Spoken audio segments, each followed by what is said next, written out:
Boa noite, irmãos. Graça e paz, tudo bem? Minha palestra, então, será as 9 atrações do Espiritismo. Eu espero que você possa aprender um pouco mais e crescer na graça e no conhecimento. Estou aqui tentando me adaptar com o computador do professor Paulo Cristiano. Ele tem aqui um sistema diferente, mas está funcionando bem ali. Muito bem. O site da revista Super Interessante disse o seguinte: na maior parte do mundo, o Espiritismo é visto como uma moda do século XIX. No Brasil, a história é bem diferente. Nossos 3,8 milhões de seguidores da doutrina de Allan Kardec fazem do Brasil a maior nação espírita do planeta. Isso foi em 28 de 5 de 2018. Então o Brasil, ele é a maior nação kardecista do planeta. Se nós contarmos as religiões africanas, com certeza esse número sobe exponencialmente. Calcula-se que pelo menos metade dos católicos romanos praticam algum tipo de espiritismo. Ou seja, nós temos 140 milhões de católicos. Olha a complexidade disso.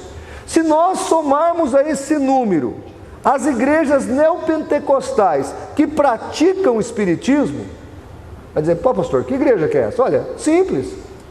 Uma igreja que distribui sal grosso não é uma igreja evangélica, é uma instituição espírita. Uma igreja que distribui espada benzida é o quê? É um sincretismo com as religiões africanas. Eu até fiz uma entrevista com o Babalorixá aqui em São Paulo. Não foi com o demônio, não, foi com o Babalorixá, o teólogo do Candomblé. E ele falou assim para mim: bom, algumas das igrejas aqui brasileiras crescem porque elas roubaram, usurparam as nossas práticas. Imagine você ouvir uma coisa dessa, um Babalorixá do Candomblé dizer que foi furtado nas suas atividades de candomblé. Então ele fala, inclusive as campanhas de algumas igrejas têm a ver com os nossos orixás: o orixá da água, o orixá da prosperidade, o orixá da fertilidade, o orixá da alegria. Veja, quem falou isso foi um teórico e um teólogo do candomblé.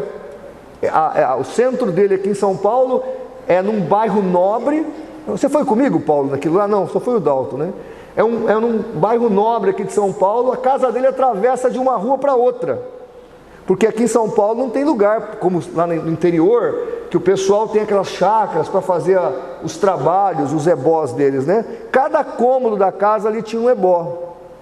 Então, irmãos, só estou contando isso para você entender o poder e a força do esoterismo brasileiro.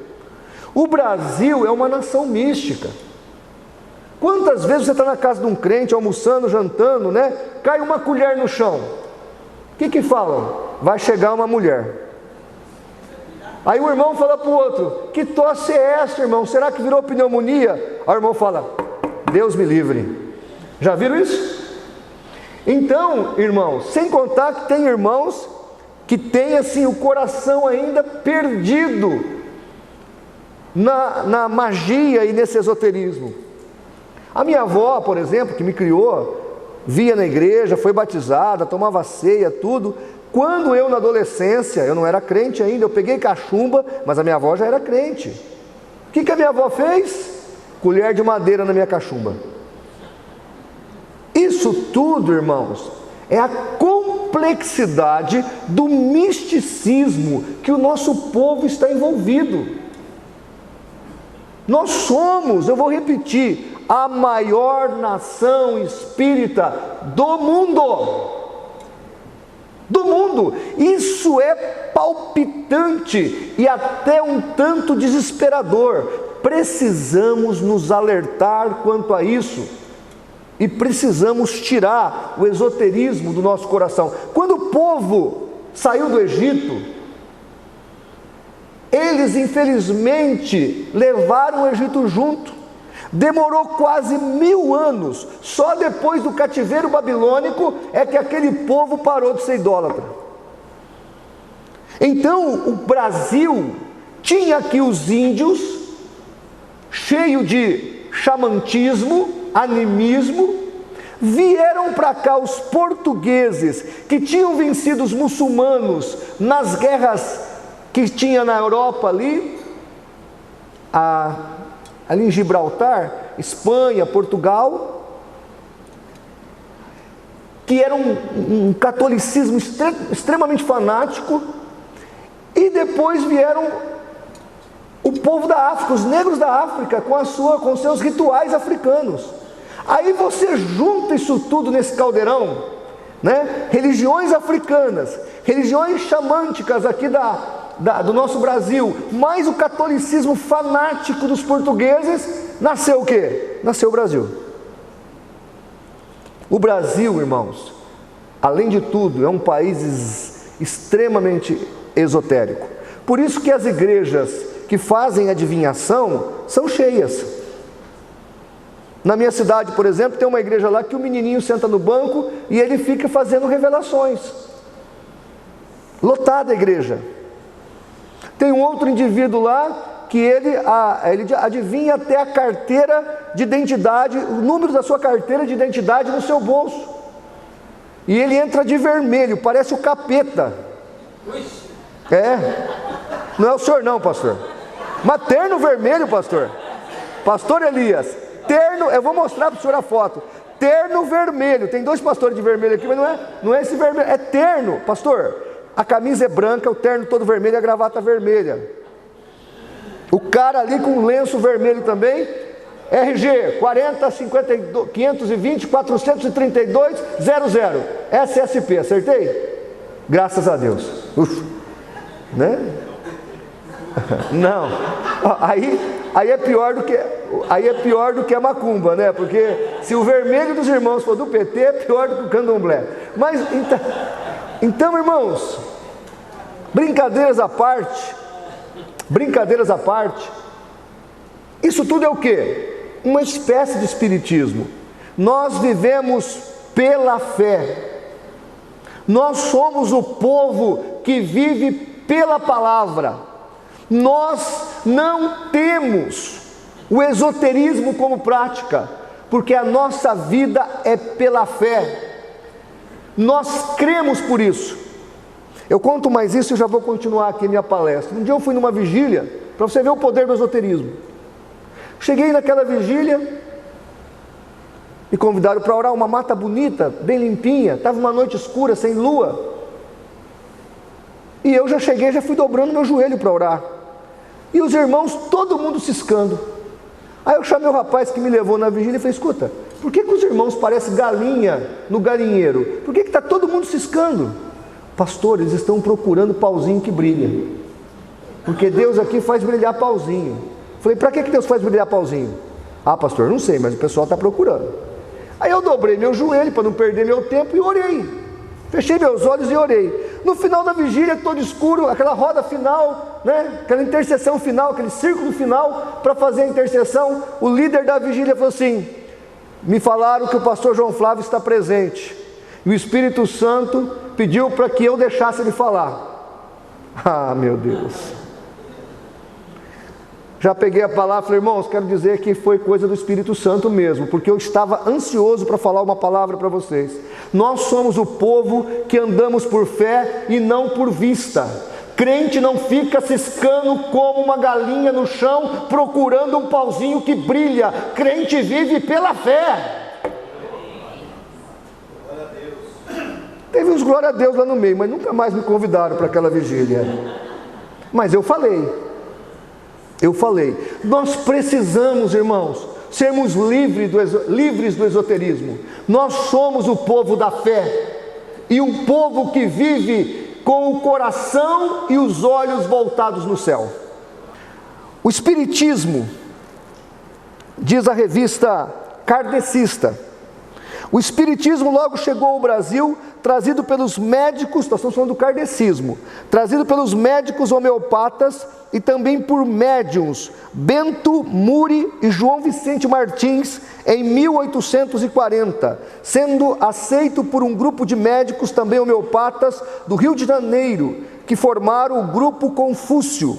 O grupo recebeu uma mensagem espiritual informando que o Brasil fora escolhido como o país para o qual iria se transplantar a árvore do Evangelho, onde o Espiritismo iria se desenvolver. Ismael, mensageiro de Jesus, foi encarregado de cuidar do Espiritismo no país. O Espiritismo se difundiu, vários grupos se formaram e em 1884 foi fundada a Federação Espírita Brasileira, FEB, com o fito de reuni-los e, no caso aqui, organizá-los. Isso é o que está no site da Federação da Organização Espírita Brasileira.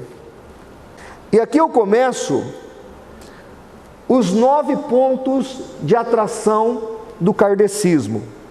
E olha, preste atenção numa coisa. Quando falamos de espiritismo, geralmente nós misturamos tudo e colocamos num saco. Então, candomblé, umbanda, quimbanda, santeria e kardecismo é tudo igual. Eles não gostam disso. Eu já dei uma palestra aqui falando das facções espíritas. O cara do candomblé, ele acha que o candomblé é a verdade, não a quimbanda ou a umbanda ou o kardecismo. Eles são rivais entre si, inclusive. E os kardecistas, que no caso aqui a temática é sobre o kardecismo, não gostam de ser confundidos com as religiões animistas da África, porque eles se entendem como a última revelação do Evangelho. A primeira foi a Moisés, a segunda foi a Jesus e a última seria Allan Kardec. Então é bem explicado isso. O apelo científico. O espiritismo, diz os espíritas, é a junção perfeita entre ciência com a religião.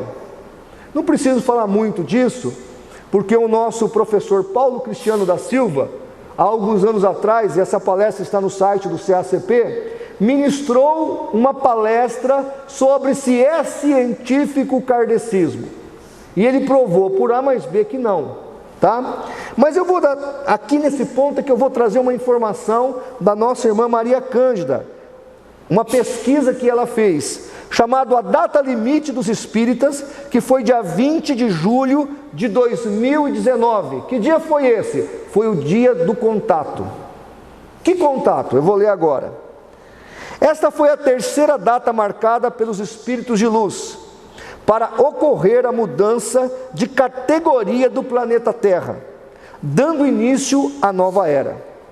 A primeira, de acordo com a profecia psicografada por Chico Xavier, no livro A Caminho da Luz, atribuído ao Espírito Emmanuel, publicado em 1938, seria na virada do ano 2000, quando as forças do mal seriam obrigadas a abandonar suas posições de domínio no ambiente terrestre e haverá um confronto final.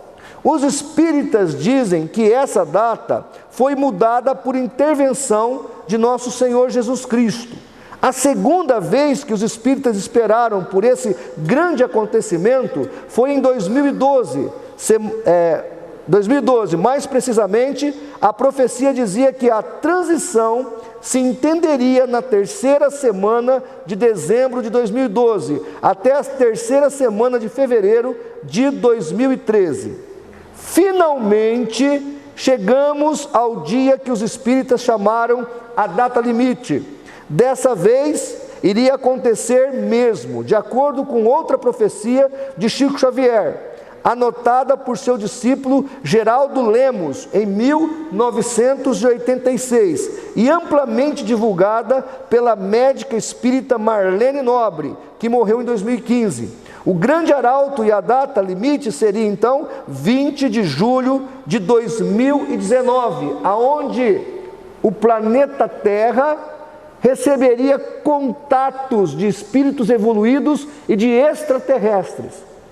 Se você quiser saber mais aqui, Temos esse artigo da irmã Maria lá no site e uma entrevista que eu fiz com ela aqui em Santos, há alguns meses atrás, ela falando dessa data limite. Então, a partir de julho de 2019, nós teríamos que ter um contato extraterrestre. Você ficou sabendo de algum?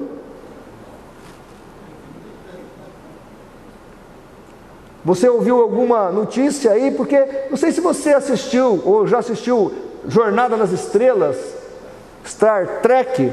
Eles conseguem fazer a Discover quando eles encontram uma nave espacial, num experimento no espaço. Aí aquela nave vem para a Terra e traz informações técnicas para que a Terra construa naves que voem mais rápido que a velocidade da luz. Eu acho que eles estavam sonhando com algo desse tipo. E a data limite que eles marcaram foi agora em julho de 2019. Vocês se lembram de algum jornal publicando isso? Alguém entrou em contato aí? Não, né? O senhor entrou? Não também? Ou seja, isso é uma falsa profecia? Sim. Ou seja, de científico, o Espiritismo tem muito pouco. Apelo cristológico. Sobre João 1:1, ou sobre Jesus, né? Kardec escreve: no princípio era o Verbo estava com Deus, o Verbo era Deus. Primeiramente, é preciso notar que as palavras citadas são de João e não de Jesus. Veja, está falando sobre a divindade de Cristo. Admitindo-se que não tenham sido alteradas, não exprimem na realidade senão uma opinião pessoal, uma indução que deixa transparecer o misticismo habitual, contrário às reiteradas afirmações do próprio Jesus. Mas aceitando-as tais como estão, elas não resolvem absolutamente a questão da divindade de Jesus, pois aplicam-se igualmente a Jesus como criatura de Deus. Jesus podia ser encarregado de transmitir a palavra de Deus sem ser Deus, como um embaixador transmite as palavras de seu soberano. Obras Póstumas, capítulo 8. Ou seja, eles falam muito de Jesus, dizem que são a terceira revelação de Cristo, mas estão negando o quê? A divindade do Senhor Jesus. E ainda, Leon Denis, sucessor de Allan Kardec, diz o seguinte: não, a missão de Cristo não era resgatar com seu sangue os crimes da humanidade. O sangue mesmo de um Deus não seria capaz de resgatar ninguém. Cada qual deve resgatar-se a si mesmo. Cristianismo e Espiritismo, 7ª edição, página 86. Eu pergunto, o kardecismo vive o cristianismo bíblico? Claro que não. Eles negam a divindade de Jesus. Mas o apelo cristológico dentro do kardecismo é muito forte. Jesus é o mestre de luz, Jesus é o grande princípio do Espiritismo, no amor, na caridade, na piedade e etc. Entretanto, negam que Jesus é divino, negam a encarnação do Verbo, negam que Jesus é Deus, ou seja, negam a Trindade. Então, de cristianismo, o kardecismo tem quase nada. Continuando, o apelo escriturístico. E aqui é importante nós entendermos que eles tentam usar a Bíblia, procuram usar as Escrituras para poder iludir. Inclusive, irmãos, as Escrituras não são usadas só no kardecismo, não. São usadas até em centros de terreiro de Umbanda, de Quimbanda e de Candomblé. Lê-se a Bíblia. O dia que eu fui entrevistar o Babalorixá aqui em São Paulo, ele tinha uma Bíblia em cima da mesa. E ele falou que os rituais de sangue são lidos ali, alguns rituais do sacrifício levítico, para dizer e para falar que há uma analogia. Então eles procuram usar a Bíblia para se disfarçar ou para mostrar alguma religiosidade cristã ou judaico-cristã para tentar iludir o maior número possível de pessoas, já que nós no Brasil e no Ocidente cremos em Jesus Cristo, cremos na Bíblia Sagrada. O texto que eu separei para vocês aqui diz o seguinte: o Espiritismo de Kardec fez amplo uso das Escrituras, tanto do Antigo quanto do Novo Testamento, para provar os seus ensinos. Tanto que o Evangelho segundo o Espiritismo traz ampla citação das Escrituras. Diversas passagens são analisadas à luz da doutrina espírita, embora não ocorram em nenhum lugar da Bíblia as palavras reencarnação e karma. Kardec faz a Bíblia dizer o que ela não diz, distorcendo muitas passagens da palavra de Deus para que se encaixe na sua opinião. E aí eu tenho aqui duas citações, uma do livro Visão Espírita da Bíblia, página 13, e outra de A Gênese, de Allan Kardec, página 87. Dizem os espíritas: a palavra de Deus não está na Bíblia. Gravíssimo isso. A palavra de Deus não está na Bíblia. Diz Allan Kardec: a Bíblia evidentemente encerra fatos que a razão desenvolvida pela ciência não poderia aceitar e outros parecem estranhos. Ou seja, tanto Allan Kardec quanto os seus discípulos deixam claro que a Bíblia é só um pretexto. Pretexto para quê? Para iludir aqueles que creem em Deus, para iludir aqueles que se dizem cristãos. A Bíblia de verdade tem muito pouco valor dentro do kardecismo. O que vale mesmo é a obra sistematizada por Allan Kardec e organizada por Leon Denis. Essa é a obra que vale. Aí nós temos a palavra de Deus em Isaías 8, 19 e 20, que diz o seguinte: quando, pois, vos disserem, consultai os que têm espíritos familiares e consultai os que têm espíritos familiares e os adivinhos que churreiam e murmuram, porventura não consultará o povo a seu Deus? A favor dos vivos consultar-se-á aos mortos, a lei e ao testemunho. Se eles não falarem segundo esta palavra, é porque não há luz neles. Então, nós vivemos segundo a palavra de Deus. Nós não andamos segundo pseudo-revelações que não têm base na verdade, que não têm base na palavra. Nós somos o povo da Bíblia, e Bíblia dentro do contexto, porque o texto tirado do contexto é pretexto para heresia.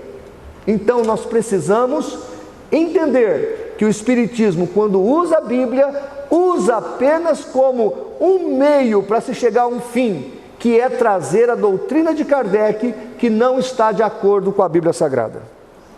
Irmãos, infelizmente não são só o kardecismo e algumas seitas aí que usam levemente a Bíblia, como o islamismo, por exemplo. Nós temos uma seita aqui em São Paulo, chamada a Igreja da Santa Vó Rosa, e um dia eu fui com o meu grupo lá, o Paulo também foi. Nós fomos com o meu grupo lá para assistir um culto que parece um culto da Assembleia de Deus, viu, pastor Rinaldo Filho? Parece um culto da Assembleia de Deus. É verdade ou não, Paulo? É verdade, pastor Elias. Parece um culto da Assembleia de Deus. Inclusive, no dia que nós fomos, 2 irmãos da Assembleia de Deus estavam um tocando e outro cantando lá. Fato, lá em Rio Preto. E aí, uma das nossas irmãs, ninguém levou Bíblia. Na hora da mensagem, ela chamou o diácono. Ô diácono, faz favor, querido, vem cá.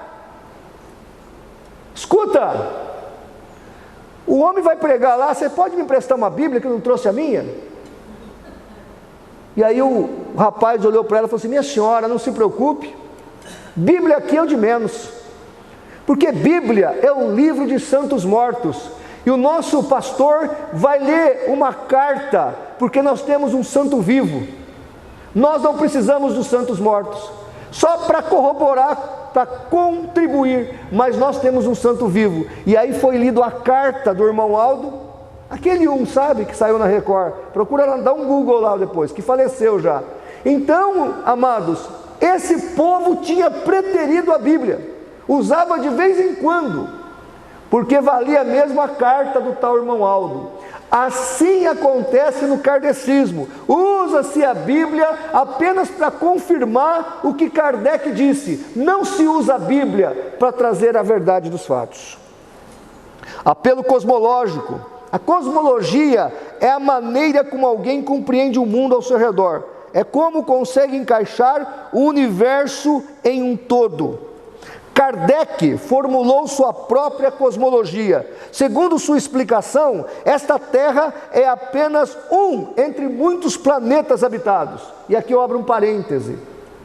Meados do século XIX, essa ideia de vida em outros planetas era muito forte.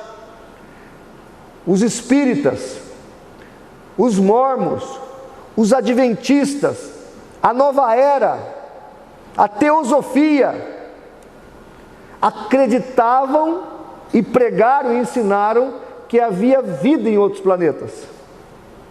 O Allan Kardec, o professor Paulo mostrou isso claramente numa das suas palestras, no livro A Gênesis, falou que tem vida na Lua. Só se for aquela que os Transformers acharam lá naquele filme, né? Porque não há vida na Lua. A Lua é inabitável. Não há nem bactéria na Lua. Isso já foi provado. A terra da Lua chegou aqui para nós. O pó da Lua, né? E não há as pedras da Lua. E não há nem bactéria ali. Então, esse mito, essa cosmovisão dos meados do século XIX era muito corrente entre esses grupos religiosos. Quando Deus completou a criação do planeta, a Bíblia fala que ele disse que era muito bom. Gênesis 1:31. Deus fez todas as coisas e quando fez o homem, disse: é muito bom. Se há dores e sofrimentos hoje, amados, é devido à queda, o hecatombe da humanidade. Gênesis capítulo 3. E a Bíblia deixa claro que esse sofrimento foi autocausado pelo livre-arbítrio, por escolhas que o homem fez. E aí, amados, o que nós temos que observar é que toda a natureza geme, toda a natureza sofre o pecado da humanidade. O mundo não é um lugar de autopunição, negativo. O mundo era para ser um lugar de bênçãos, e se tornou esse lugar não muito aprazível devido ao pecado do homem. Mas Jesus morreu na cruz, Jesus levou sobre si os nossos pecados, e brevemente Jesus voltará para levar a sua igreja para o céu. E aí, algumas questões aqui. Por que alguns são muito felizes e outros tão tristes? Por que uns são ricos e outros tão pobres? Por que tanta discrepância se todos somos seres humanos? Obviamente por causa do pecado. Eu me lembro que eu assisti um debate uma vez, e neste debate o médium espírita dizia: olha, uma criança nasce doente porque ela pecou na outra vida, não tem outra explicação. E o kardecismo, diferente das religiões africanas, não crê que a reencarnação evolui e involui, só crê que evolui. Porque, por exemplo, nas religiões africanas, você pode, e também em algumas religiões asiáticas, você pode evoluir a um semideus ou a um deus, mas você pode também virar uma pedra. Pode evoluir tanto para frente quanto para trás. No kardecismo não. É só o homem que evolui. E aí o debatedor então pegou no seu bolso algumas fotos e perguntou para o médium espírita: que pecado fez esse boi de 2 cabeças? Por acaso ele pulou a cerca na outra vida? Que pecado fez essa galinha de 3 asas? Que pecado fez essa cobra de 2 guizos? Que pecado fez esse cachorro de 3 patas? E foi mostrando ali para aquele médium espírita. Aí o cara ficou um pouco nervoso, desapontado com o que ele estava vendo, porque realmente o argumento dele não era substancial. Nós temos aí a natureza gemendo, nós temos os seres humanos sofrendo, nós temos gente nascendo doente, tudo por causa da escolha do Éden. E essa escolha nos acompanha, mas para isso se manifestou o Filho do Homem, para isso se manifestou Jesus Cristo, para isso nós temos a graça do Senhor, para nos livrar dessas maldições. Muito bem, Aí eu citei Romanos 8, 22 e 23, porque sabemos que toda a criação geme e está juntamente com dores de parto até agora, e não só ela, mas nós mesmos, que temos as primícias do Espírito, também gememos em nós mesmos, esperando a adoção, a saber, a redenção do nosso corpo. Haverá um dia que haverá uma redenção de tudo, todo o universo será redimido, tudo será refeito, e nós viveremos numa outra existencialidade preparada por Deus através de Cristo Jesus.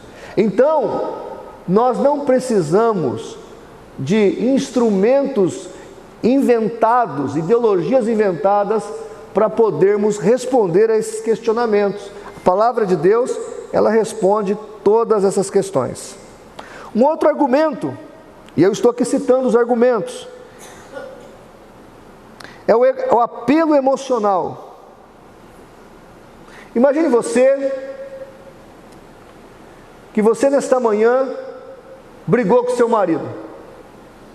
Ele pega a moto para ir para o trabalho e no meio do caminho um caminhão passa por cima dele. Vocês sabem que isso acontece todo dia. Um caminhão atropela ele.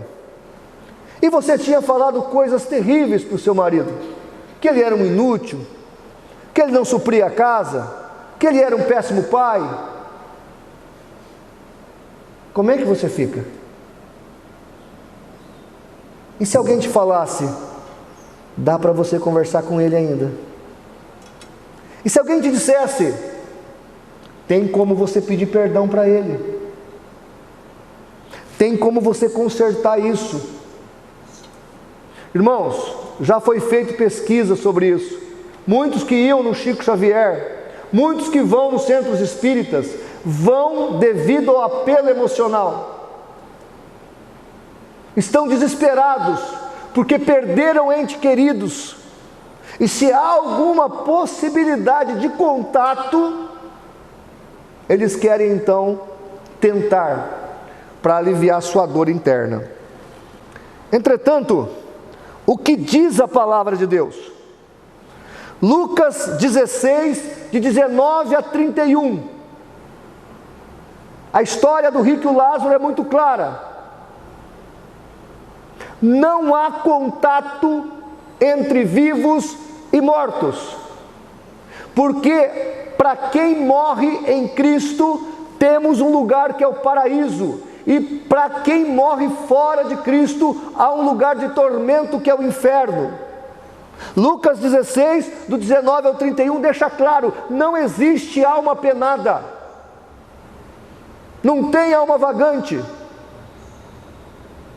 Pastor, mas eu vi a minha sogra quando morreu. É consciência pesada. Não é a alma dela não, é consciência pesada. Você tratou mal ela, a consciência trouxe aí à tona a sua sogra. Não aparece. E amados, preste atenção. O rico pediu para o pai Abraão, pai Abraão, deixa alguém voltar para ir falar com alguém da minha casa, porque ninguém lá crê no Senhor, na palavra, em Cristo. O pai Abraão falou assim, tem os vivos, e tem a palavra e os profetas, eles têm que ouvir a palavra, e não viriam nem que algum morto ressuscite. Ou seja, quem morreu não está vagando, não fica vagando. Eu me lembro que passava uma vez um programa Além da Imaginação, e aí a pessoa estava andando na rua com o carro, de repente uma pessoa dava com a mão, socorro, socorro, acode lá, o corpo está lá, o corpo está lá. Aí era uma mulher loira, né, por exemplo. Aí o carro parava, o carro no meio da pista, descia lá para socorrer a pessoa. Quando levantava a pessoa, estava morta, era o morto que tinha chamado ele na rua. Lembra dessa série? Além da Imaginação. É a imaginação mesmo, porque biblicamente isso não acontece. Deixa eu deixar claro uma coisa aqui, e está aqui o pastor Elias Soares, que é especialista, e como eu crê na imortalidade da alma. Cremos na imortalidade da alma, mas crer na imortalidade da alma não tem nada a ver com o espiritismo, porque nós cremos que a alma tem lugar específico para ela. Ou ela vai para o céu, para o paraíso, ou ela vai para o inferno, para o lugar de tormento. A alma não fica vagando, de jeito nenhum. E para adiantar, Mateus 17 é ótimo quando os espíritas usam aquilo. Eu fico radiante quando algum espírita tenta usar Mateus 17, aonde aparece Moisés e Elias. E ali, a Bíblia é muito clara, em Deuteronômio capítulo 34, a Bíblia deixa muito claro que Moisés está morto. Inclusive o pastor Elias fez um vídeo excelente, chamado A Pergunta que Travou os Teólogos Adventistas, e ele deixou bem claro que Moisés está muito morto, não só morto, muito morto, e só vai ressuscitar na volta de Jesus.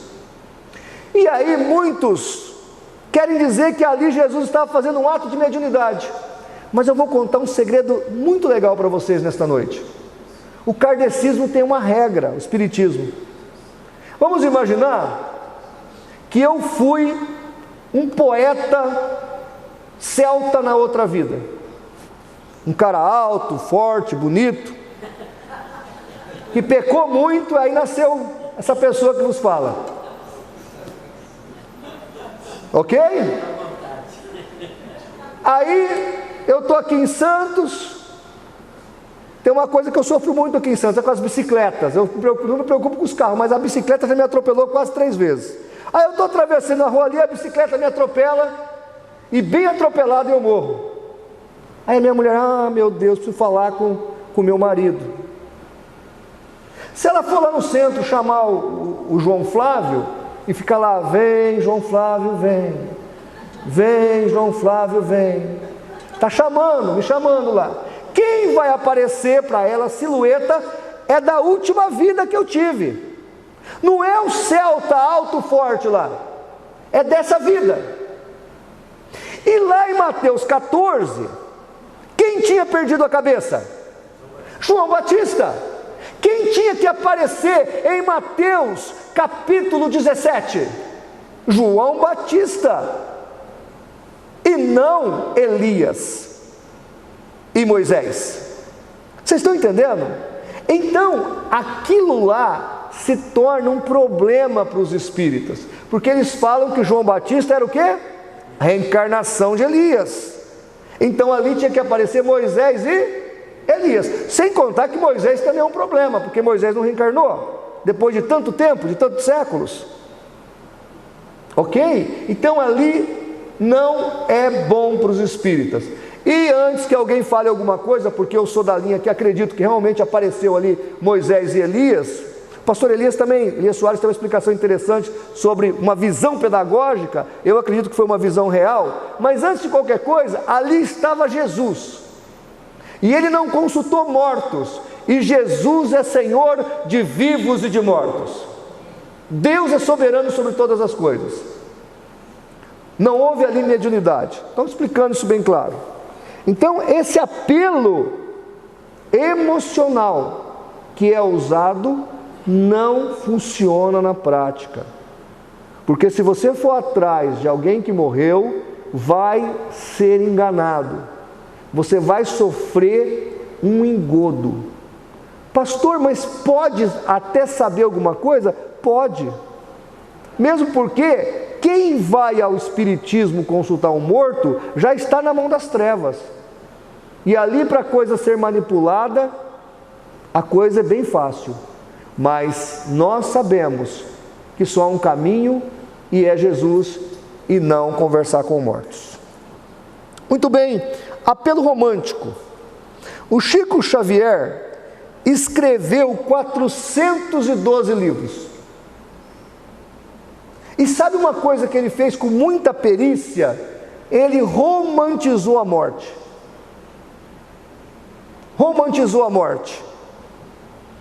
Então aquela pessoa que morreu voltava numa outra vida à procura da pessoa amada, da outra existência, e às vezes achava. E aí ele começa a escrever sobre esses romances reencarnacionistas de outras vidas, e ele escreve muitos livros. Eu tenho dezenas de livros lá escritos sobre esses romances. E essas histórias aventureiras dos espíritos. Aconteceu algo engraçado lá em Rio Preto, aliás, não muito engraçado, aliás, nada engraçado. Essa história é real. Eu e a minha esposa, ela nem era minha esposa ainda, ela era minha namorada. Nós fomos fazer um discipulado.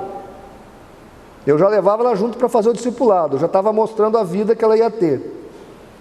E aí no discipulado que a gente foi fazer, a esposa de um médico, um psicólogo importante da minha cidade, estava em crise, porque o marido estava largando dela, porque o médium havia dito que eles não combinavam, porque na outra vida ela era a mãe dele e ele era o filho dela. E ela estava grávida, e o médium falou: e o teu filho, que você está esperando hoje, foi o teu marido na outra vida, e ele quer tirar a tua vida, por isso você está sofrendo nessa gestação, porque se vocês morrerem agora, vocês vão nascer os dois juntos na outra vida. Isso é um romance espírita. E aí a criança, com todos os problemas, quando nasce sem os tímpanos, e doente. E eu fui na casa daquela mulher e falei: Deus, nós precisamos de uma intervenção aqui, porque o diabo está cirandando essa família.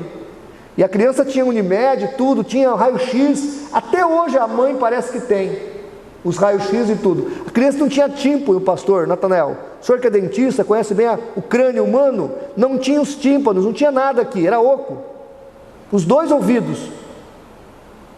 E depois que eu fiz a oração, eu e a minha esposa, numa visita de rotina, porque a criança começou a chorar muito, descobriu-se que os tímpanos estavam lá. Deus restaurou os tímpanos do menino. Essa mulher se converteu e hoje é mulher de um presbítero. Esse é o Deus que nós servimos. Esse é o Deus glorioso. Porque, irmãos, quando estamos combatendo as trevas na área do espiritismo, tem que ter oração, viu? Não é só conhecimento teológico, não. Tem que ter conhecimento teológico, tem que ter conhecimento teórico, que é o que vocês estão adquirindo aqui, mas tem que ter joelho no chão também. Tem que ter vida com Deus. Porque naquele momento era uma guerra dos deuses. De um lado estava a palavra de Deus do que eu estava pregando, do outro estava a palavra do médium. E eu falei: Senhor, o Senhor tem que fazer um milagre aqui, porque senão a minha palavra não vai ter peso. E Deus curou e restaurou os tímpanos daquele menino. Hoje aquele menino, acho que é engenheiro, ou advogado, eu sei que ele virou um doutor lá. O menino é uma bênção, e ela é esposa de um presbítero. Deus é fiel, irmãos. E se a igreja crê no poder do Evangelho, não tem esoterismo que segura o poder de Cristo. Alguns filmes espíritas aí nessa questão de romance, eu estou terminando. Olha só, filmes brasileiros. O Nosso Lar. Esse Nosso Lar é essa romantização do kardecismo. Kardec, está no cinema ainda, eu ainda não tive tempo de assistir. É a história de Allan Kardec. Filme brasileiro. Um outro filme brasileiro, A Vida Continua. Olha aí quantos autores brasileiros, inclusive o Lima Duarte. O Brasil produz uma grande gama de filmes espíritas. O espiritismo é romanceado. A morte se torna uma aventura. Eu tenho um livro espírita lá em casa que diz o seguinte: morrer é uma grande aventura. Eles querem filosofar e romantizar a morte. Violeta na Janela também. Apelo filantrópico. Diz um espírita famoso, eu tirei de uma revista espírita: a razão do crescimento do kardecismo no Brasil após 1950 foi a ênfase na caridade. Então o kardecismo, ele realmente trabalha muito com a caridade. E eu não acho que nós não devemos, porque somos cristãos e cremos que a salvação não é obtida por mérito, nós não devemos fazer por menos, e também devemos fazer caridade. A caridade realmente é uma coisa muito boa. Agora, o espírita acredita que a caridade é um degrau.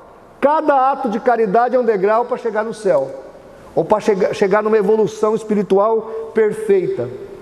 O que nós vemos? Nós vemos que a palavra de Deus fala ao contrário: pela graça sois salvos. Isso não vem de vós, porque é por meio da fé, é dom de Deus, para que ninguém se glorie. E o versículo 10 fala assim: porque somos feitura sua, criados em Cristo Jesus para as boas obras, as quais Deus preparou para que andássemos nela. Porque somos salvos, temos boas obras. Não temos boas obras para sermos salvos, mas porque somos salvos, fazemos boas obras. Irmãos, fazer caridade é muito bom, mas a caridade não tem o poder para salvar. Aí tem irmão que diz o seguinte: eu não faço caridade, porque eu não sou espírita. Vamos ajudar os irmãos com uma cesta básica. Eu não sou espírita. É você que tem que fazer a caridade. Faça a caridade. Ajude. O nosso pastor Natanael Rinaldi de vez em quando visitava os irmãos, levava uma oferta, ajudava. Eu sei dessa história. A igreja, graças a Deus, nós temos lá assistência social. Todas as famílias carentes são assistidas. Irmãos, nós podemos fazer caridade. Agora, a caridade não tem o poder para nos salvar, mas porque somos salvos em Cristo Jesus, fazemos boas obras. Apelo de cura.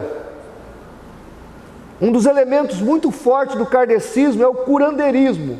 Pastor Joaquim de Andrade vai falar do João de Deus, que agora ninguém quer mais ele. Antigamente o católico falava: o João de Deus é católico. O espírita falava: não, ele é espírita. Os espíritas, ele é kardecista. E agora, o católico fala: ele nunca foi católico. O kardecista nunca foi da federação. Agora ninguém mais quer o João de Deus, porque virou o João do capeta, né? Agora o fato, irmãos, que na Bíblia nós temos exemplos, e falsos milagres foram feitos pelos falsos profetas. No livro de Êxodo, por exemplo, temos o confronto entre Moisés e os magos do Egito. Pelo menos 3 milagres realizados por Moisés, sob o poder de Deus, foram imitados pelos magos. A vara que se transformou em cobra, Êxodo 7, de 10 a 12. A água do rio que virou sangue, Êxodo 7, de 20 a 22. E a praga das rãs, Êxodo 8, de 6 a 7. Esses magos copiaram os sinais que Deus fez. O problema é que o faraó não queria que eles imitassem Moisés. O faraó queria que ele desfizesse o que Moisés fez. Isso eles não conseguiram fazer. Paulo fala que pela eficácia de Satanás, que ele viria com essa eficácia, e ele teria poder e sinais, e teria a pachorra de fazer prodígios de mentira. 2 Tessalonicenses 2,9. O livro de Apocalipse 16,14 fala que espíritos de demônios que operariam, ou operam no caso lá em Apocalipse, sinais. Pastor, o senhor crê que um falso profeta pode fazer um sinal? É só ler Deuteronômio 13. Pode. Está lá em Deuteronômio 13, o falso profeta agindo. Afinal de contas, o diabo pôs, o diabo tirou. Tá certo? Então, nós temos que ficar atentos. A gente é muito pelo visual. Ah, tem um profeta aí fazendo milagre. Tem alguém aí fazendo sinais. Tome cuidado. Conclusão: há muitos questionamentos. De onde viemos? Para onde iremos? Afinal de contas, qual é a certeza da vida após a morte? os espíritas usam essas dúvidas, de onde viemos, para onde iremos, para tentar engodar as pessoas, como se eles tivessem algumas respostas, respostas que, segundo eles, vieram dos espíritos de luz. O fato é, queridos, que o caminho, a verdade e a vida está em Jesus Cristo. O fato é que somente Jesus pode nos levar para o céu, pela sua graça. Ninguém pode chegar ao céu pelas suas próprias obras, apenas pela graça de Deus. Apenas pela graça de Deus. Não há nada que podemos fazer para melhorar a nossa circunstância diante de Deus, a não ser confessar os nossos pecados e reconhecer a Jesus como o único e suficiente Salvador. Eu quero findar dizendo o seguinte: os espíritas e o espiritismo está aí, fazendo e desfazendo na nossa nação. Para que a igreja barre isso, nós precisamos primeiro pregar o Evangelho. Quando a Bíblia fala de amarrar o demônio, o poder que amarra esse demônio não é ficar como alguns fazendo xixi pela cidade, ou fazendo benzições pela cidade. Não, o jeito de amarrar o demônio é catar um pacote de folheto e evangelizar nas ruas. O jeito de amarrar o demônio e toda a força das trevas é fazer visita, é fazer discipulado, é ajudar as pessoas, é realmente fazer uma caridade sem interesse. E a igreja tem esse poder. Irmãos, vou terminar com isso. Eu duvido que as pessoas que moram na sua rua rejeitariam uma oração. Talvez um ou outro. Sai na tua rua. Bom dia, vizinho. Bom dia. Pois não, dona Maria. Eu vim aqui saber se a senhora gostaria de receber uma oração. Eu gostaria de orar com a senhora por algum problema que a senhora está passando, sentindo no meu coração. Ou pode dizer para ela: Jesus mandou vir aqui orar pela senhora. Você acha que o teu vizinho não vai querer oração? Dificilmente. A maioria dos vizinhos vão aceitar a oração. Uma vez os meus alunos no seminário escreveram cartas para os seus vizinhos. Famílias inteiras foram para a igreja. Um dos meus alunos disse assim: pastor, eu não imaginava que era tão fácil. Ele escreveu uma carta à mão para o vizinho, e o vizinho apareceu com toda a família na igreja. Meu irmão, vamos pregar o Evangelho, vamos falar da graça salvadora.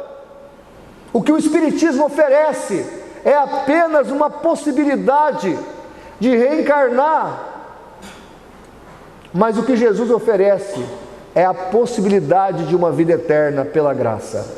Amém, amados?